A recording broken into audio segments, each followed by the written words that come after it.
parlé hier, notre séminaire de 3 jours, qui a comme intitulé Pourquoi nos prières ne sont pas exaucées. Et le premier jour,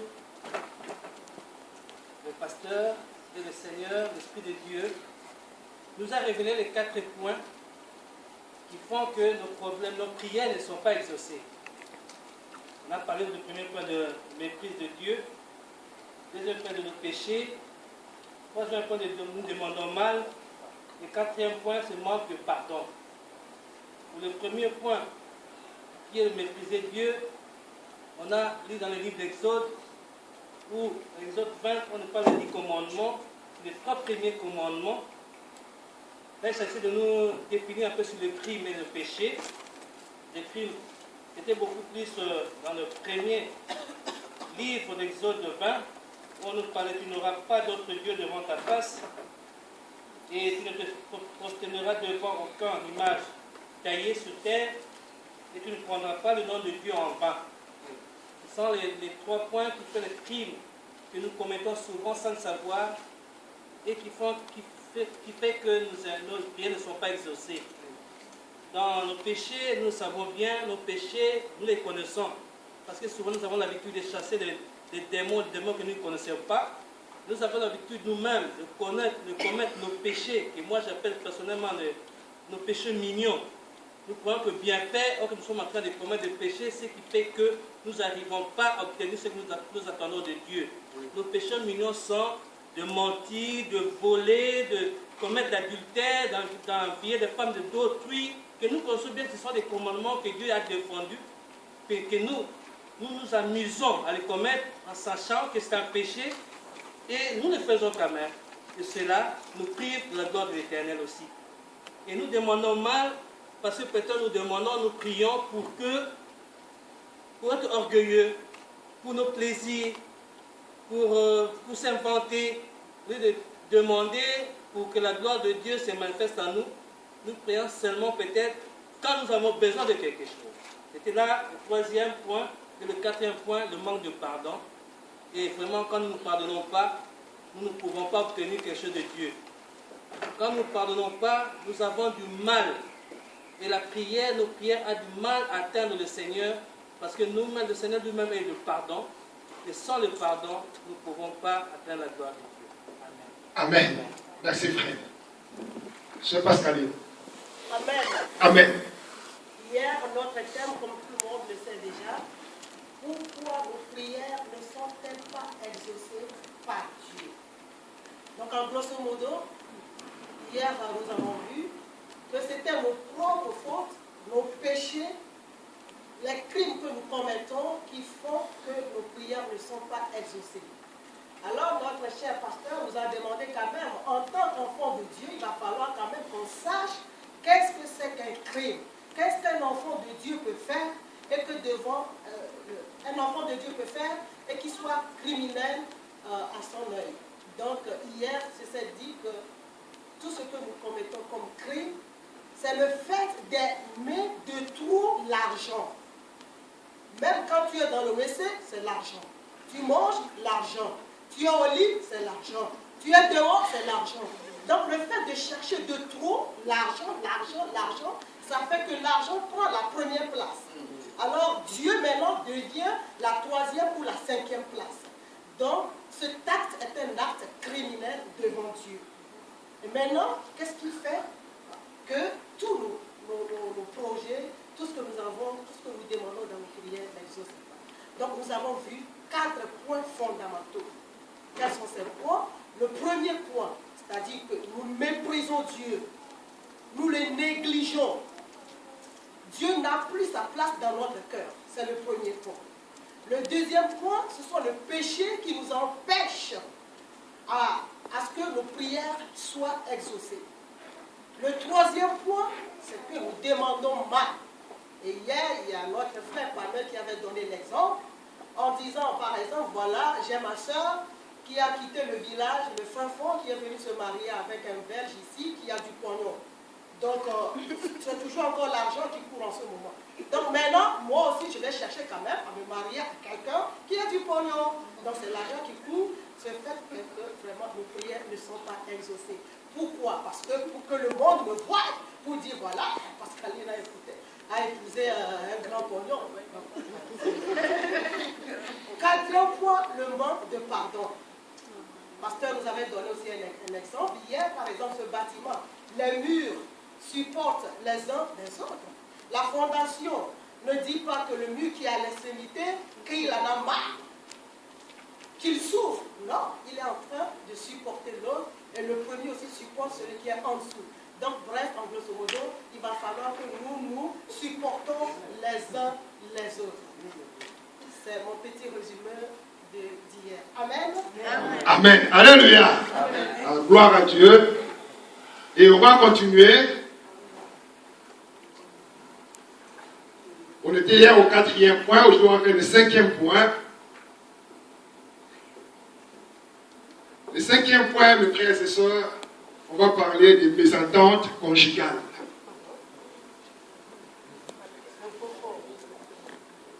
Les mésententes conjugales.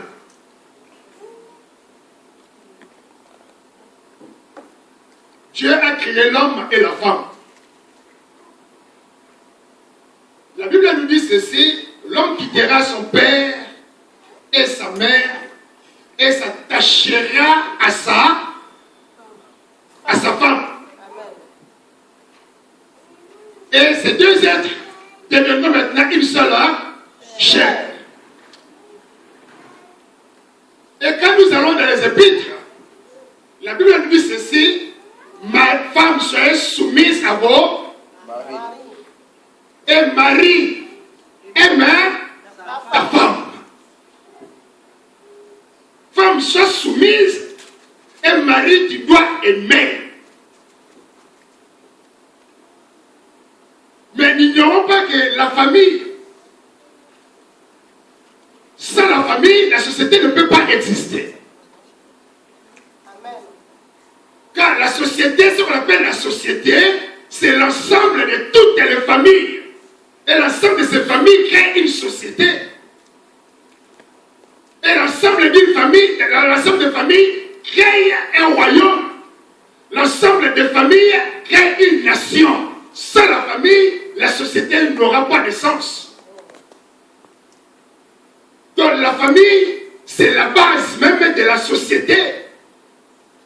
La famille est la clé de la société. Mais malheureusement, dans chaque famille, il y a des besoins. Il y a des besoins. Et pour que ces besoins se réalisent, il faut que papa et maman s'associent, qu'ils se mettent vraiment ensemble dans la prière pour demander à Dieu. Car là où sont réunis 2 ou 3 à mon nom, je suis là. Alors quand l'homme et sa femme se mettent ensemble pour demander quelque chose à Dieu, s'il y a l'harmonie dans le couple, qu'est-ce qui arrive? Dieu exauce. Amen. Et Dieu bénit. Amen. Mais comme le diable sait que la famille est la base et la clé de la société, qu'est-ce qu'il fait? Il sait maintenant la mésentente entre mari et la femme. Vous avez maintenant la parole. Quelqu'un peut donner l'exemple de mésentente qu'on peut rencontrer dans le couple. Vous avez la parole. Sœur Larissa, donnez un exemple.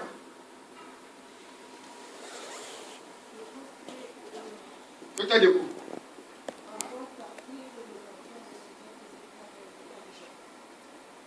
Pour la sœur Mélissa, la mésentente dans le couple.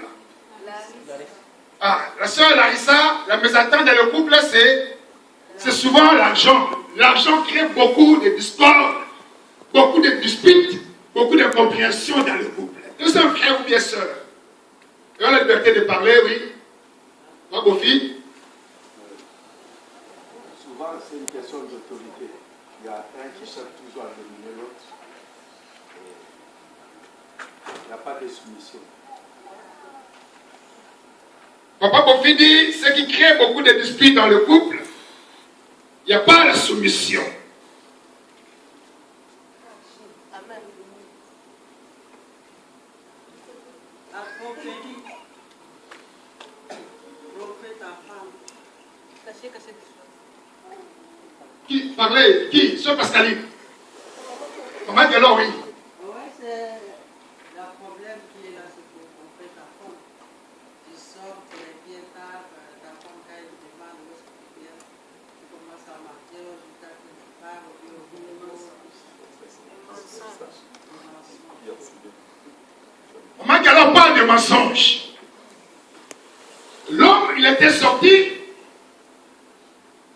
Il était allé voir peut-être ses amis, ou bien il était allé voir on ne sait pas qui, et il rentre tard le soir. Et sa femme lui pose la question, d'où viens-tu? Au lieu de lui dire la vérité, qu'est-ce qu'il fait? Il cherche le mensonge. Il ment à son épouse, bien à son mari. Il était à Charleroi. Il dit non, j'étais à Jumain. Et pourtant la personne était à Charleroi. Qui d'autre? Sœur Pascaline. Le manque de confiance dans les couples peut causer aussi une mésentente. Amen. Amen. Le manque de confiance. Le manque de confiance. Pour collaborer avec quelqu'un, on va arriver. Moi, Bruno. Devant le devoir conjugal, maintenant que la femme travaille dans le travail, la femme est toujours fatiguée. Toujours.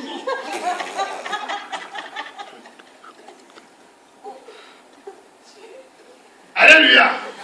Le devoir conjugal n'est pas bien assumé. Il y a la fatigue vers l'un et l'autre. Tous les deux travaillent, mais on ne peut pas accomplir ses devoirs car le corps est fatigué. Et cela crée la mésentente dans le couple. Ma soeur.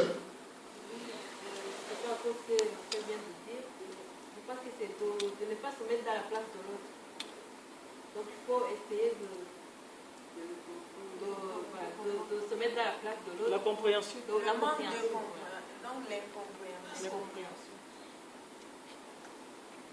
Donc il faut comprendre l'autre. La compréhension. Il faut arriver à comprendre l'autre. Si la femme travaille, il faut comprendre que voilà, elle est fatiguée. Si l'homme aussi travaille,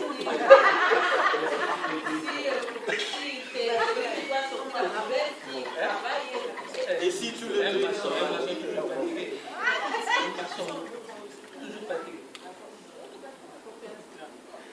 La complicité aussi. La complicité. Ça, c'est très important. moi je pense que c'est le manque de dialogue. C'est ça que dit la complicité.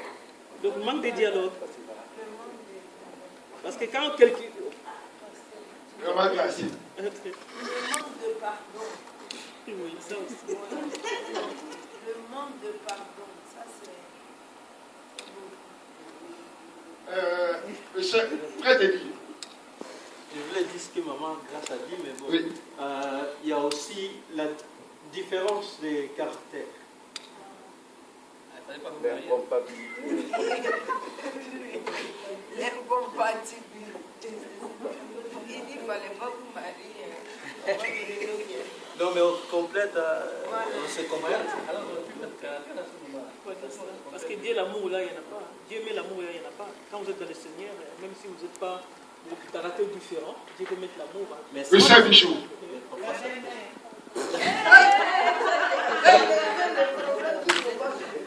Ça, c'est vrai. Et le belle-sœur. La belle-mère et le belle-sœur. La famille. Qui se mêle de tout. Ça c'est...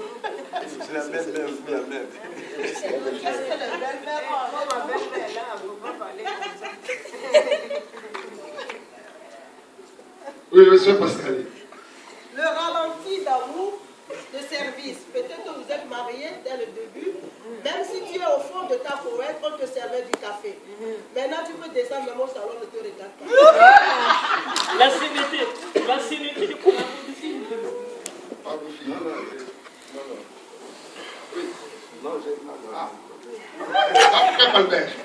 Oui, c'est quand la femme veut prendre la place de l'homme.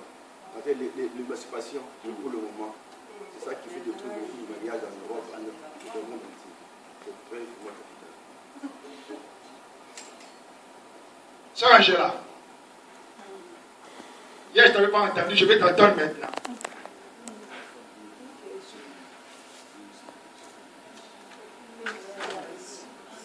T'as dit quoi? Chez elle, tout va bien. Non, tout ce qu'on passe, c'est pas, ça ne nous concerne pas. C'est des choses quotidiennes. Tu sais pas c'est quoi là. C'est des choses quotidiennes, ça peut arriver. Ça passe bien. Sœur Angela, dis un mot. C'est le manque de dialogue. Manque de dialogue. Pas Bruno, ajoute deuxième. Changement de société. Ça aussi. Nous avons une mentalité africaine, on vient avec la liberté et tout, on fait un peu le nord. L'impatience aussi. La quoi? Qui a dit ça?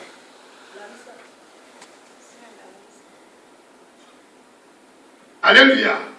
Mes frères et sœurs, regardez un peu tout ce que nous avons énuméré. Si on veut continuer, on va encore ajouter sur la liste. Encore ajouter sur la liste. Vous savez, qu'est-ce qu'est un collaborateur? Un collaborateur, c'est quelqu'un de confiance. Alléluia. Tu ne peux pas collaborer avec quelqu'un à qui tu ne fais pas confiance. Tu peux collaborer avec quelqu'un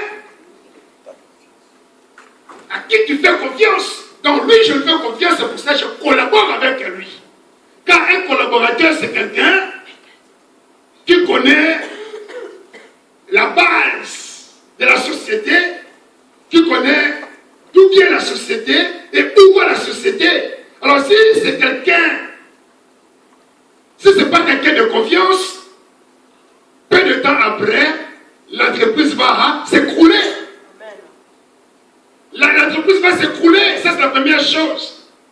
Pourquoi avant de se marier, on a parlé de l'incompatibilité dans le mariage?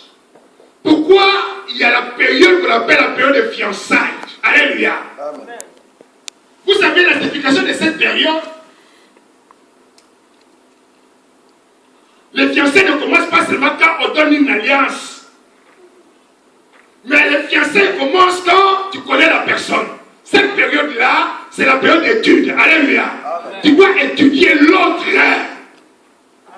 Voici, tu prends l'engagement d'aller vers lui, d'aller vers elle, si vous êtes compatibles. Car dans le mariage, il faut la compatibilité. Amen. Si il y a une compatibilité, ça va s'éclater.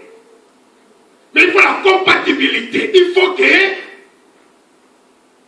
un et l'autre s'attirent afin de construire quelque chose de puissant. Donc là, on peut comprendre, mes frères et sœurs, avec toutes ces mésententes que nous avons énumérées, comment le Seigneur peut-il agréer vos prières? Comment le cœur de Dieu peut être touché, sachant bien que dans ton cœur, tu n'es pas soumise, toi la femme. Et toi l'homme, tu n'aimes pas ta femme. Il n'y a pas l'amour dans ton cœur pour elle. Et malheureusement, dans beaucoup de couples, les gens vivent dans l'hypocrisie. Il y a l'hypocrisie dans le couple. L'homme fait semblant d'aimer la femme fait semblant aussi d'aimer son mari, mais dans le cœur, ce n'est pas ça. L'hypocrisie règne dans le couple. Même quand vous élevez vos voix vers le ciel, pour demander quelque chose à Dieu, Dieu bouche ses oreilles. Dieu ne vous entend pas. Voilà pourquoi, mes frères et sœurs, la mésentente dans le couple empêche Dieu d'exaucer à nos prières.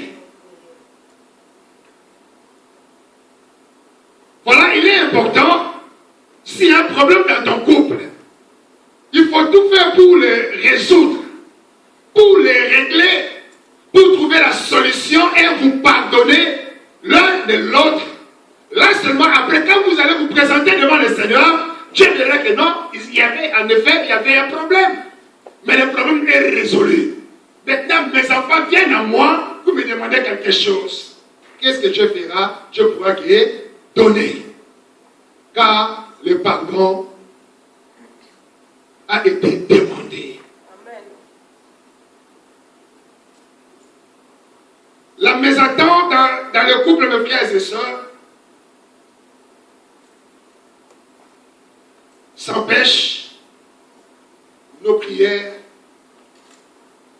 de toucher le cœur de Dieu et de répondre et de recevoir la réponse à cela. Mais si nous sommes des hypocrites dans le couple, nous ne nous rendons pas service et nous ne rendons pas service à nos enfants. Car même la prière qu'on va adresser pour nos enfants, Dieu ne pourra l'entendre. Vos enfants deviennent maintenant des victimes de vos problèmes. Et on peut que le constater. Regardez un peu le couple dont les parents disputent beaucoup, mais les enfants sont malheureux. Les enfants ne sont pas heureux, ils sont malheureux. Pourquoi? Parce que dans la maison, il n'y a que les cris. Il n'y a que les cris. Il n'y a que les disputes, il n'y a que la bagarre. Donc, c'est les enfants qui payent les pots cassés. Et pourtant, ils ne demandent pas ça. Ils demandent seulement qu'il y ait la paix dans la maison. Ils demandent seulement qu'il y ait la joie dans la maison. Et à cause de cette mésentente entre papa et maman, les enfants payent les pots cassés. Et je vais aller encore plus loin. On constate aussi que dans ce genre de famille, les enfants sont très souvent malades. Les enfants ne travaillent pas bien à l'école. Les enfants deviennent rebelles. Ils deviennent têtus. Ils ne respectent plus personne. Et c'est pourquoi? Parce qu'à la maison, ça ne va pas. Et comme les parents ont ouvert la porte au diable, et le diable maintenant est rentré dans la maison et commence à toucher maintenant la vie des enfants. Et ça ne va pas. Et ça ne va pas. Voilà pourquoi dans ton couple, s'il y a un problème, il faut chercher à résoudre. Et le plus vite possible. Afin que ta prière de cette nuit-là, afin que ta prière de cette soirée-là soit entendue par Dieu. Amen. Est-ce que tu sais quand le diable peut venir te visiter? Est-ce qu'on connaît les temps? Il vient nous visiter. Est-ce qu'on le sait? Peut-être que ce sera les mêmes nuits-là. Les mêmes nuits-là, la même nuit-là, pardon, où tu es fâché, où tu es en colère. C'est la même nuit que tu auras la visite du diable. Et quand il viendra, il va dire, cher démon, notre compatriote n'a plus la main de Dieu, on peut aller faire la fête. On peut aller faire la fête. Il faut toujours chercher à vous réconcilier, à régler les problèmes.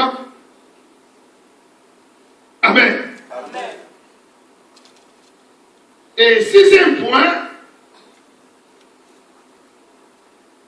on va parler de ce que nous connaissons aussi.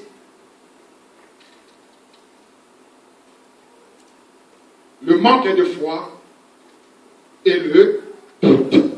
Alléluia. Amen. On va lire Jacques 1.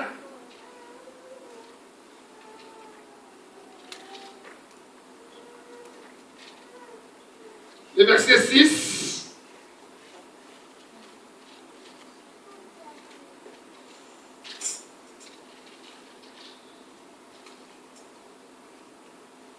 Qui parmi va nous lire?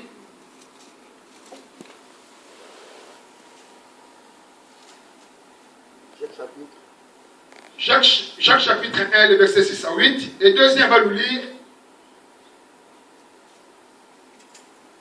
Hébreux 11, chapitre, verset 6. Je lis Jacques chapitre 1, verset 6 à 8. à 8, au nom de Jésus. Amen. Mais a demandé avec foi, sans doute, car celui qui doute est semblable au flot de la mer, agité par le vent et poussé de côté et d'autre. Qu'un tel homme ne s'imagine pas qu'il recevra quelque chose au Seigneur. C'est un homme irrésolu, inconstant dans toutes ses voies. Amen. Amen. Alléluia. Amen. Mais il la demande avec foi sans douter. Car celui qui doute est semblable au flot de la mer, agité par le vent et poussé de côté et d'autre. Qu'un tel homme ne s'imagine pas qu'il recevra. Soulignez bien, un tel homme ne s'imagine pas qu'il recevra quelque chose du Seigneur. Ne s'imagine pas, toi qui doutes.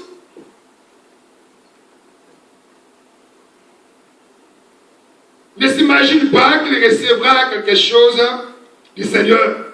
8. C'est un homme irrésolu, sans position dans toutes ses voies. Et dans Hébreux 6, Hébreux 11, pardon, le verset 6, qui a trouvé, Amen. Sœur Pascaline. Or, sans la foi, il est impossible de lui être agréable, car il faut que celui qui s'approche de Dieu croit que Dieu existe et qu'il est le rémunérateur de ceux qui le cherchent. Amen. Amen. Or, sans la foi, il est impossible de lui être agréable. Car, regardez la condition. Il y a une condition ici. Car il faut que celui qui s'approche de Dieu doit faire quoi? Croire que Dieu existe. Croire que Dieu existe.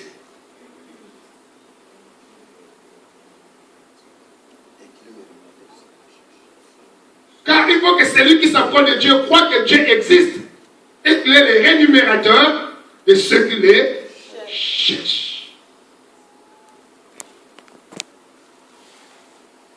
Le contraire de la foi, c'est quoi? Le contraire de la foi, c'est... Alors, tu peux expliquer qu'est-ce qu'est le doute? Allez, avance. Vous avez la parole. Donne l'exemple de quelqu'un qui doute.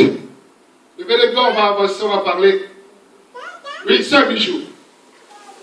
Une personne qui doute est déjà une personne qui n'a pas confiance en lui.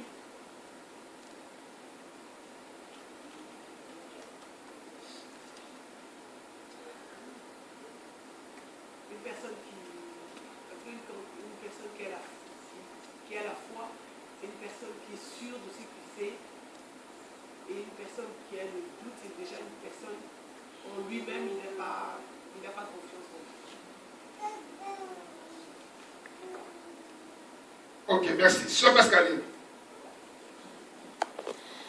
Une personne qui doute, c'est la personne d'abord qui n'a pas de position, qui n'est pas sûre d'elle-même et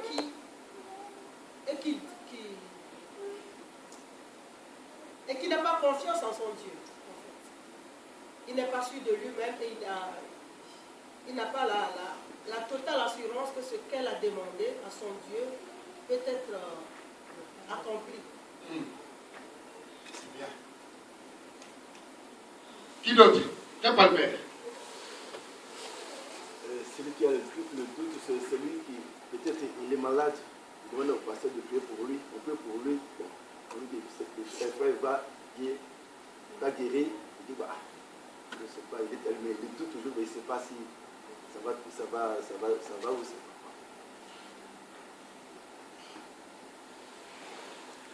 Oui, encore c'est un bijou. Une personne qui doute, c'est une personne qui a peur. Une personne qui a peur. Une personne qui doute, c'est une personne qui a peur. Oui. Une personne qui n'a pas un appui, il n'a pas confiance en lui, il n'a pas confiance en Dieu, il n'a pas confiance en lui. Il n'a pas confiance en lui, il n'a pas confiance non plus en Dieu. Amen. Une personne qui doute, c'est quelqu'un qui n'a pas confiance en lui-même d'abord et confiance en Dieu. Sœur Mélissa.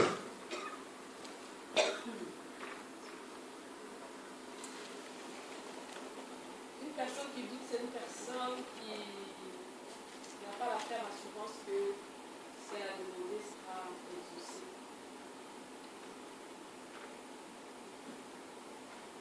Une personne qui doute, c'est quelqu'un qui n'a pas une ferme assurance que sa demande sera exaucée. Mais écoutez ce que la Bible nous dit, mes amis. Au verset 8 de Jacques, où on était tout à l'heure, c'est un homme irrésolu, inconstant dans toutes ses voies. Qui a la version français courant? Qui a français courant? Qui a une autre version, oui? Sœur Mélissa.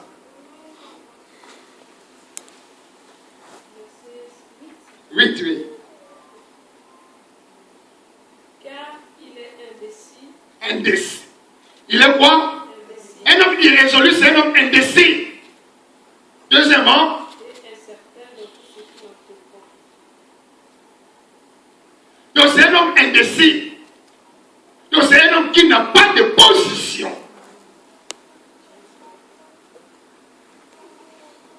Jean a dit, ta version. C'est un homme partagé, instable, dans toute sa conduite. Alléluia, c'est un homme partagé. C'est un homme qui est instable. Alléluia. Amen. Est-ce que dans la vie, une personne, quand on dit cet homme est instable, ça veut dire quoi? Hein?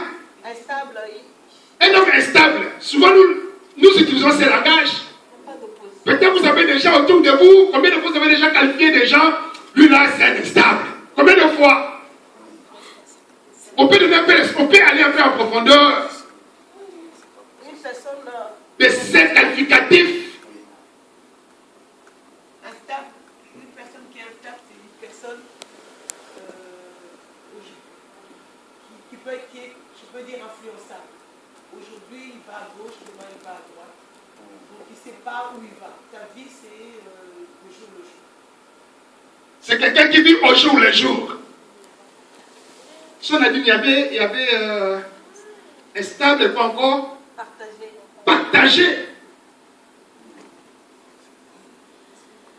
Donc c'est quelqu'un, maintenant il va te dire oui.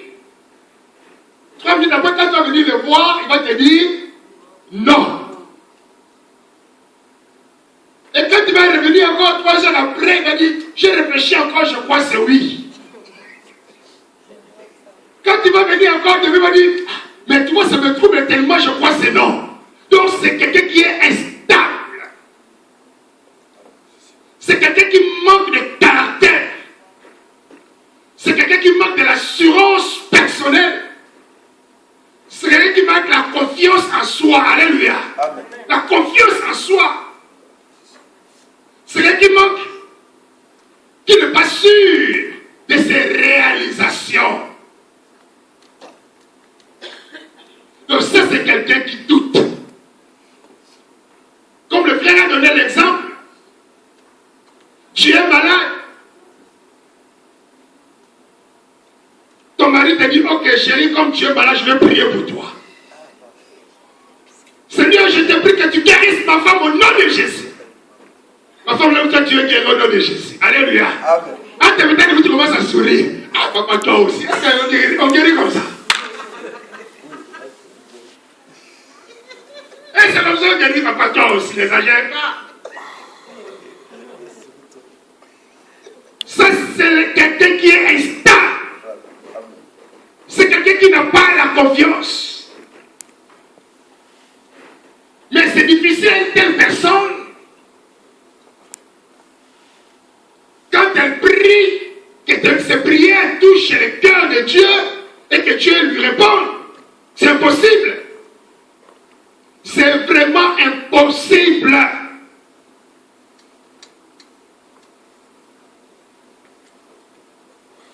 Voilà pourquoi Hébreu nous parle de la foi. Et la Bible est claire.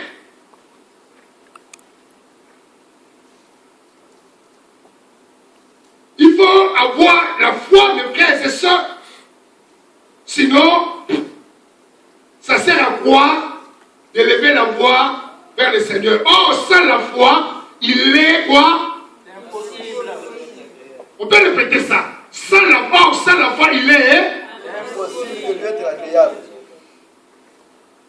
Il est impossible d'être agréable devant Dieu. Sans la foi. Regardez la clé. La clé de la délivrance. La clé de la guérison.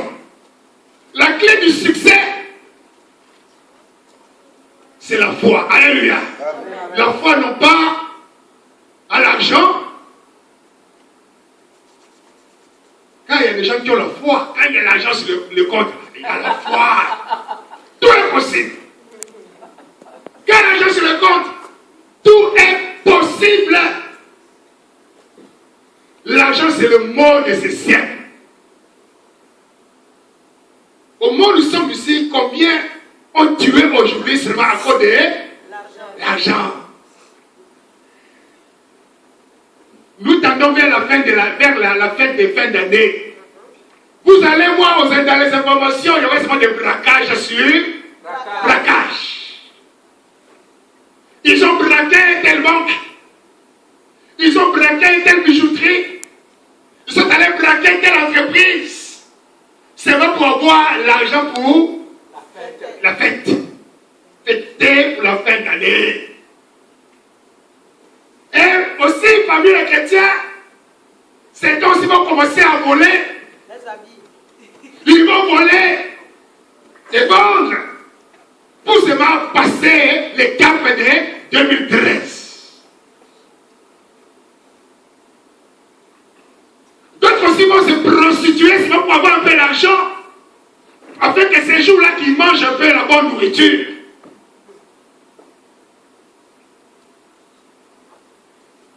Mais sans la foi, il est impossible d'être agréable à Dieu. On doit avoir la foi. Ne mets pas la foi sur l'argent, mais mets la foi en Dieu. Amen. Comme ton mari a prié pour toi étant malade, quand tu vas te lever, Seigneur, je te rends la grâce. Je sais que tu as touché ton serviteur qui est mon mari, de prier pour moi. Je crois à la guérison au nom de Jésus. Amen. Alléluia. Amen. Mon frère, sois rassuré, ma soeur. Sois rassuré.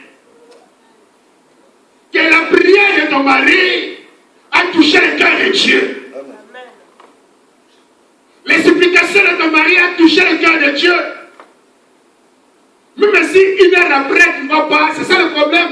Mais si une heure après tu ne vois pas la guérison, ne laisse pas le doute t'envahir. Amen. Mais Dieu est souverain, n'est-ce pas? Amen. Il peut te guérir à l'instant, comme peut te guérir une heure après, comme aussi, suite à la prière de ton mari, il peut te guérir aussi 10 jours après. Car il est souverain.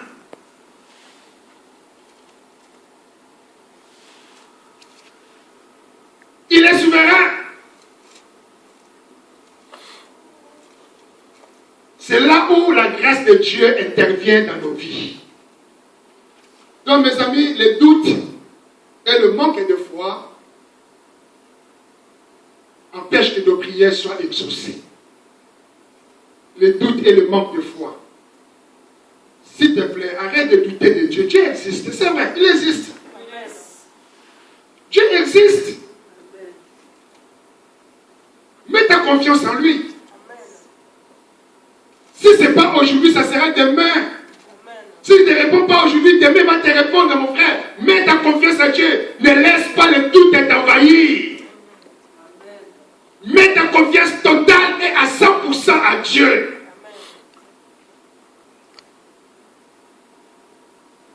C'est même Dieu qui nourrit les animaux dans la forêt. C'est même Dieu qui est le médecin, le docteur de ces animaux. Déjà vu un léopard se déplacer pour aller faire la faute d'un vétérinaire. Je suis le lion, je suis malade. Non. Alléluia. Mais vous devez savoir une chose. Tous les animaux de la forêt, quand ils sont malades, ils vont frapper la porte de Dieu.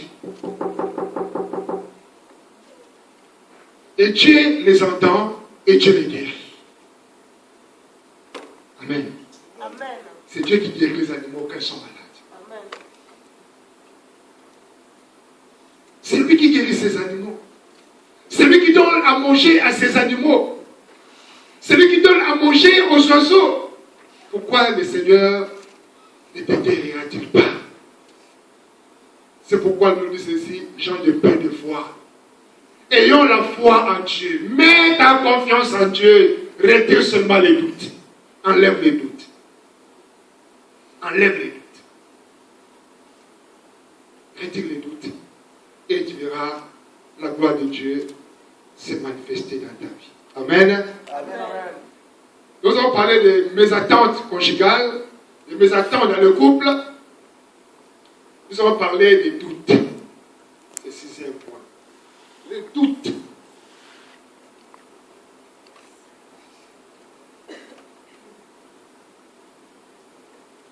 Les doutes.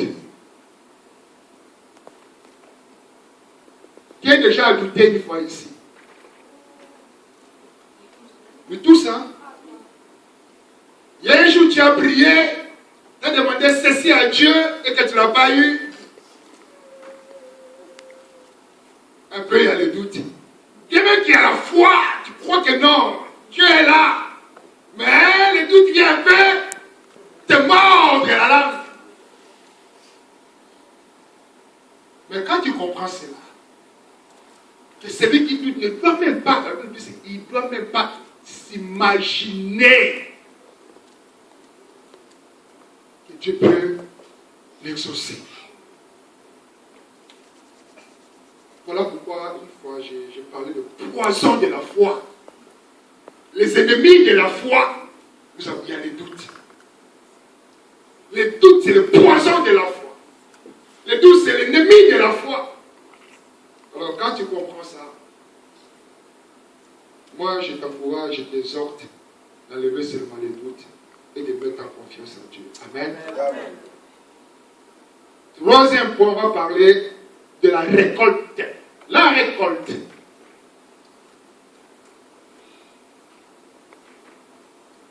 Vous avez la parole. Qui peut nous expliquer un peu comment se passe une récolte? Il y a des gens qui ont vécu au village, il y a des gens qui ont déjà travaillé la terre. Comment ça se passe? C'est un exemple. C'est de gagner ce qu'on a semé. Donc avant de récolter, qu'est-ce qu'il faut faire? Il faut planter. Il faut semer ou bien planter. Alléluia. Avant de récolter,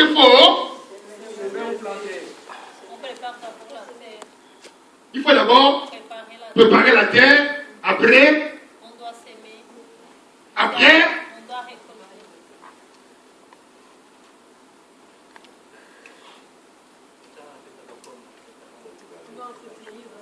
hein? On doit entretenir aussi notre Alléluia. Amen. Le Seigneur a ajouté encore autre chose. Quand on sème, il faut aussi arroser. Il faut aussi entretenir. Il faut aussi avoir la bonne terre. Il faut aussi avoir la bonne Ça, là, c'est enfant. Voilà. Ça, il faut commencer par la bonne terre. Ça, c'est Il ne enfant. faut pas planter n'importe où non plus. Il faut avoir la patience de la période. Donc là seulement on peut comprendre, mes amis, que pour qu'un agriculteur puisse cueillir son fruit, il doit s'armer d'abord du courage. D'abord le courage. Deuxièmement, la foi. Quand tu dois planter sur une terre, tu ne sais même pas si ça va produire. Et troisièmement, de la patience. Quatrièmement, il faut aussi de la persévérance.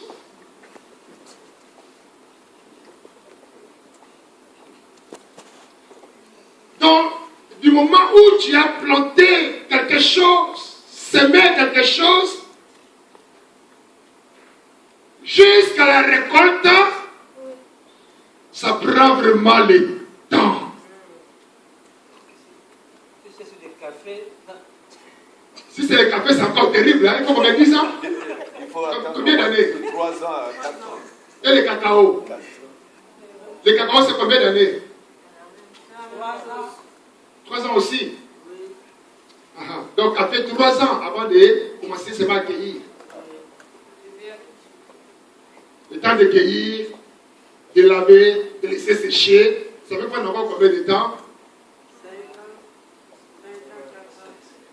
5 ans, 6 ans plus ou moins. Il faut avoir la patience. Il faut beaucoup de patience.